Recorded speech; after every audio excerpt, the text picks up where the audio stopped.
What does it mean to be reactive? You're constantly on the defense, constantly thinking that people are out to get you. You are the victim. This person did something bad to you because they're jealous of you. This person wants access to your money. He wants to sink you. That you must have a big target on your back because all of these negative things are happening to you. And so how do you react? From the hip. It's a defense mechanism and you're ready for battle. How do you become proactive? By learning about Emunah, by investing in your relationship with your creator, by reinforcing for yourself that he's intimately involved in your life, that nobody can do anything to you, good, bad, or otherwise, without his express consent. The trust factor is your ticket to a better life. The trust factor shows you how to get through the night. Good morning, everybody. Welcome to another episode of the Trust Factor podcast. We started off this podcast when we were talking about this season, season 2, The Garden of Emunah by Rabbi Shalom Arush. The book started, I should say, on a 30,000 foot level, looking down, broad strokes. What is this concept of Emunah? What is this concept of bitachon? Having faith in a creator and a higher power, and then converting that faith into trust. So we talked about that in principle, not just in season 2, but also in season 1. And then we drilled down deep. We went down into individual relationships and individual situations and scenarios that occur in life and how to respond to those situations, how to inject Emunah into your relationship with your spouse, with your children, with your boss and your coworkers, so on and so forth. Gave real life examples that you could utilize in your life and that you should be utilizing. I hope you are. If you're not, go back, my friends, and listen and learn and start to implement. This isn't theory. This is not philosophy. This is an instruction manual on this life. That's what it was created for. So go back and listen and start to ingrain these ideas into your soul and start to implement them in your life. So now we're going back up to a bit of a 30,000 foot level. Again, high level reminders of what these concepts are. And then we'll drill down deeper again. It's a difficult concept, though a lot of people think that they've attained high levels of faith and trust in their creator. First of all, it's a great thing that you're thinking that way because most of humanity don't. They don't know of a creator. They don't want to know of a creator. They think it's all them. Their intelligence, their beauty, their creativity, their wisdom that got them to where they are. And they're perfectly content feeling that way until they hit rock bottom. When they hit rock bottom, they're the ones who are harder on themselves than anybody else because they've failed. And oftentimes when they're in the hospital, they're screaming out, "Where's the creator? Where's God?" Well, he's been here all along. Why didn't you call out for him before? Why only now when you've hit rock bottom?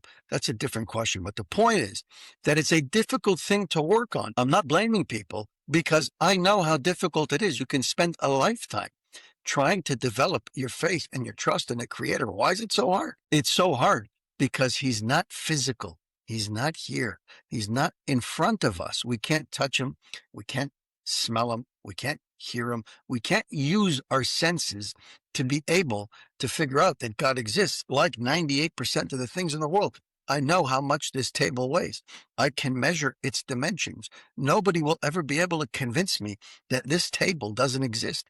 I utilize it every single day. The same cannot be said about a creator when you're trying to establish his presence with your senses. So now we have to get into our neshama, into our soul, which in and of itself is not tangible. So now we have to use the intangible in ourselves to sense the intangible in the universe. Not an easy concept, especially when we're being told that the most important thing to humanity is the material, is the physical, is the here and now.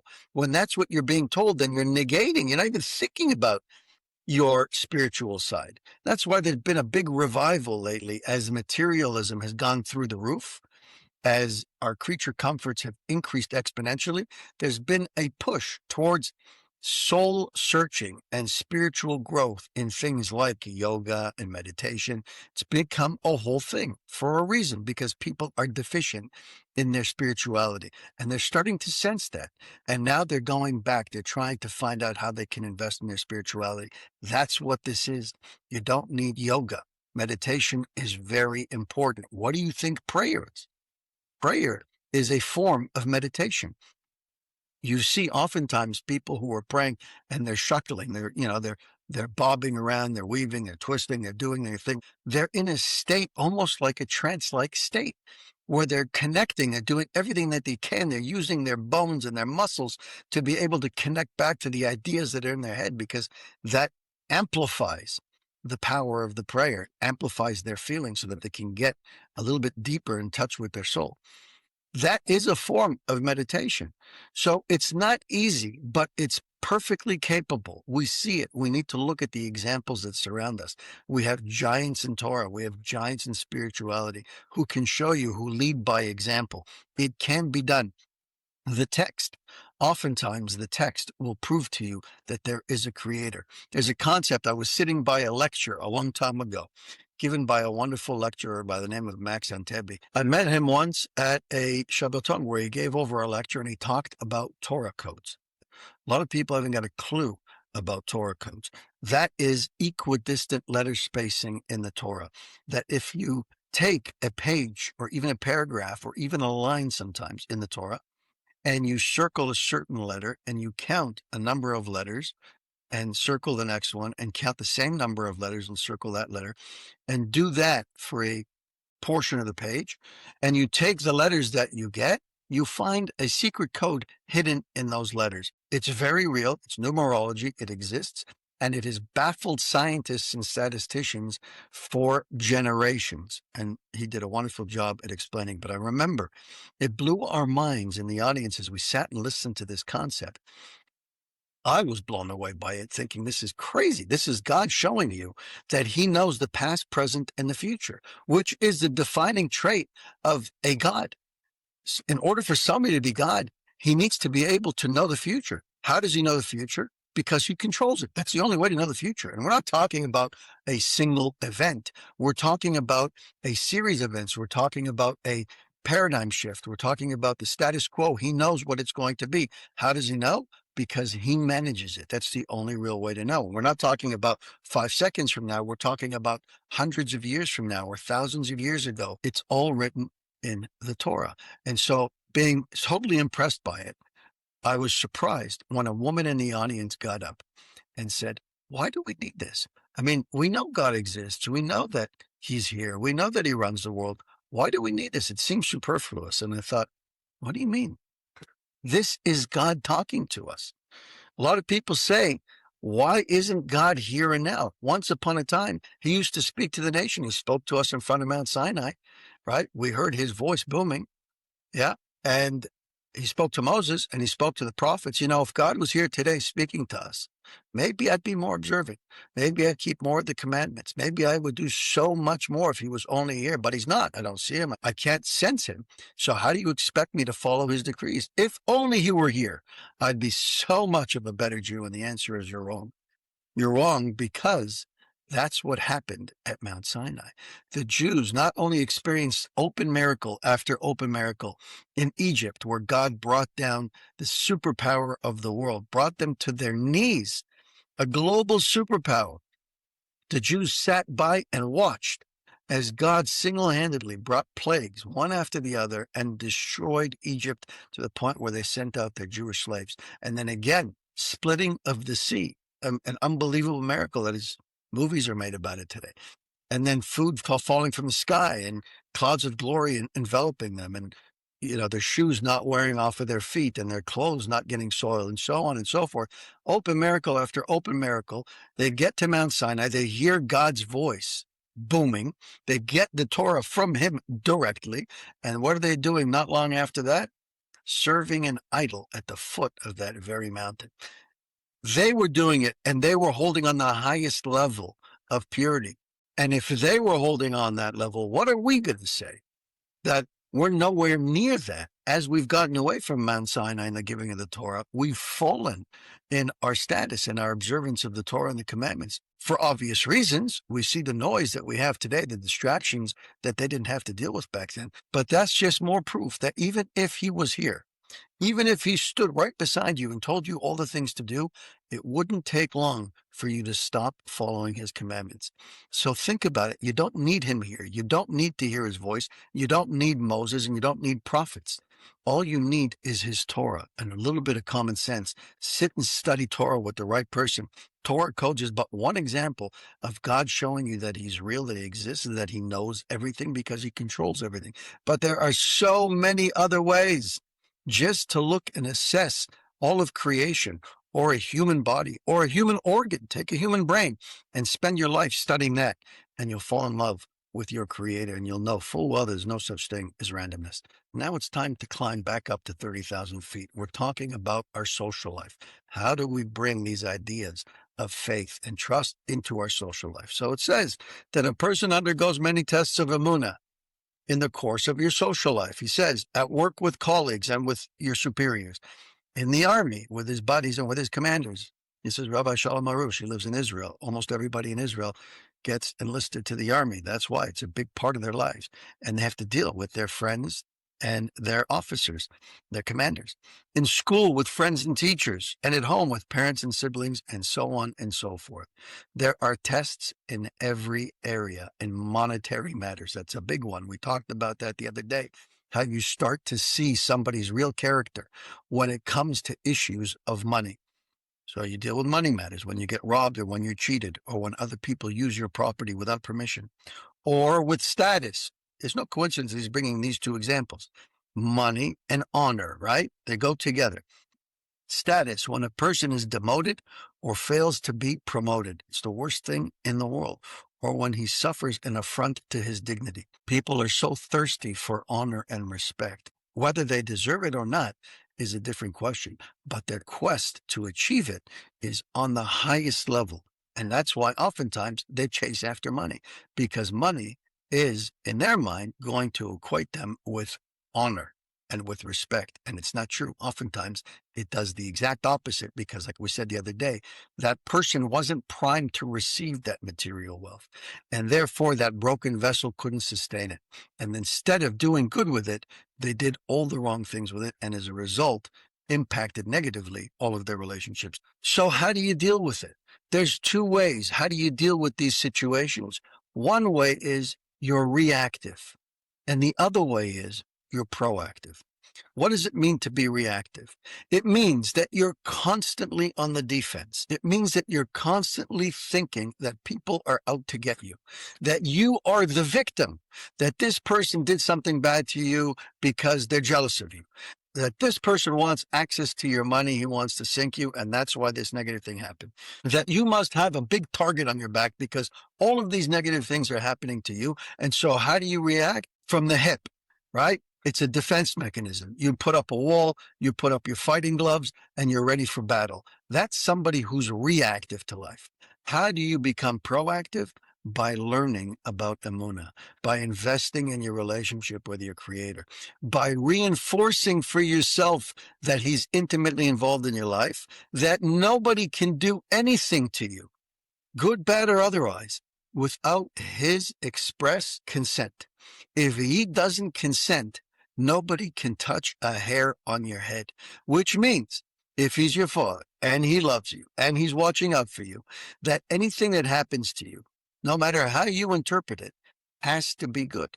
Because you and I know that as parents, we would never do something to intentionally hurt our child. We would put challenges in front of them, yes, but those challenges are for their own good. We gave the analogy of the child gate, right? When a baby isn't old enough to climb the stairs, we put a gate over there. The child might be upset, but we're not doing it to upset the child. We're doing it for their own safety. That's when God puts a stumbling block in front of you, because it's for your own good. We don't have eyes to see it, so we interpret it as negative. That's the person who succeeds.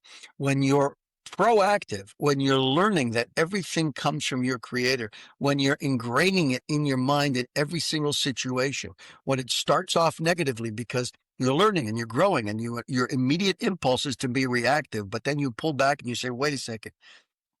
In my assessment later on when I'm praying, I think to myself, did I respond correctly? Could I have responded differently? What would have been the right way to respond? Now I find myself upset. My eyebrows are all furrowed. I'm Can't stop thinking about this situation. I'm harboring all kinds of resentment for this person and that person. Clearly, that didn't end well. Let me reassess. Maybe I could have handled it differently. More than that, why did it happen in the first place? Because he allowed it to happen. So if he allowed somebody to come over and berate me, if he allowed somebody to come over and steal from me, if he allowed somebody to come over and embarrass me, then I was deserving of that. I needed that to happen for my own best, which now means that I did something wrong. I'm the one that messed up somewhere. I may not know where that is. I may not be able to put my finger on it, but I'm reminded that the person who stole from me is just a stick in his hand. That's it. That person came over to do God's will, not mine and not his own. God's will. And God, who loves me, sent this individual over to steal from me, to embarrass me, to mock me, to do all these different things. I need to stop.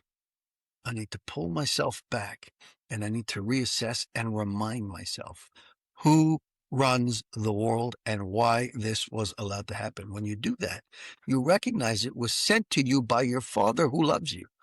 And there's no way he would ever do anything to harm you. So you're accepted. So you accept with love. And you say, you know what, Hashem, thank you. I don't know why you did that.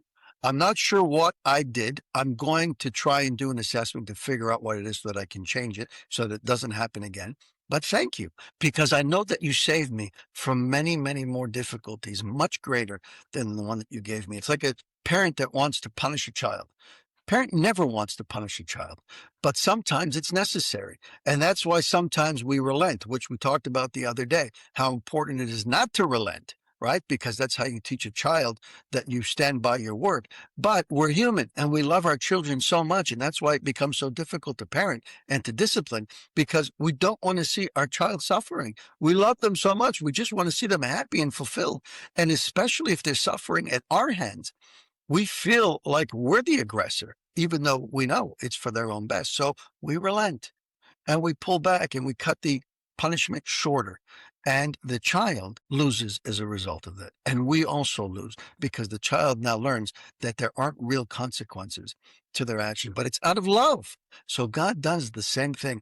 Instead of giving us the full force of the punishment that we're supposed to get, instead of losing a large sum of money, millions of dollars, he lets you off with $100,000. Instead of losing $300,000, $400,000, $500,000, he lets you off with $10,000. You should have lost so much more than that.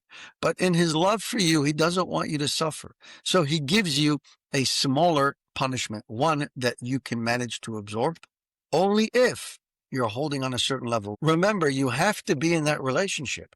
You have to know that he exists, even if you're going to lose $1,000, because what happens if you're not aware that God runs the world? Even $1. When you lose that dollar, you know these people are the people who are constantly on the defense, constantly the victims. I lost here, I lost there. They've got spreadsheets coming out of their ears, and they've got budgets, and they live by it because they want to scrutinize every dollar because they fear that some of it is slipping through the cracks. And they think that it's only them, they who can make it, and they who can make sure that they don't lose it. That's not how you live. That's not how you live a good life. You live a good life by recognizing where it comes from. Know that there's an unlimited amount that can keep coming as long as you live the life that you're supposed to live, the life that he wants you to live, which is ultimately the best life for you and your family. Have a great day. Thank you for spending time with us on the Trust Factor podcast. If you've heard something today that moved you, save this episode and share it with someone who might need to hear it. Be sure to subscribe so you don't miss upcoming conversations that challenge, empower, and uplift. And if you're on social media, connect with us. Leave your thoughts. Drop a quote that resonated with you. Hashtag the Trust Factor podcast. Until next time, keep growing in your trust and keep living with purpose. I'm Jesse Revivo, and this has been the Trust Factor Podcast. Thanks for listening.